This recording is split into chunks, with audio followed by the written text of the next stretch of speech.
এই যে খেত খেত যায় কেন আজকে টাকা শেষ দিবি চুক্তি দিয়ে দেন তাহলে চুক্তি না চুক্তি না তুই হাজিরাই করছে হাজিরাই করে শেষ দে হবো নি তাহলে তাহলে তুই কাট আমি আহি গে আমি কাঢ়ি আনে দেন তাহলে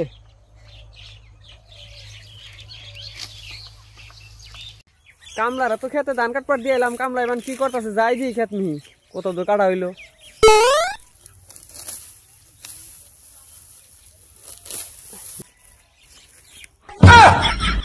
কামলাই কি ধান কাটছে সারাদিনে ওই তুই কি করস ও মালিক আইছুন কে কইছিলাম না রে চুক্তি দিয়ে দেন নে তাতে হাজিরা করান যা তোর চুক্তি দিয়ে দিলাম দেখানো কাই রে বেলা বাড়ি পয়সা নেওয়া যায়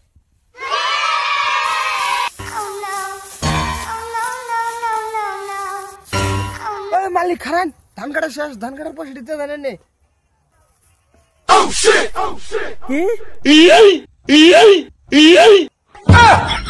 কি ধান কাটার পয়সা দিতে জানেন নে আচ্ছা বাড়িওয়ালা পয়সা নেওয়া যায়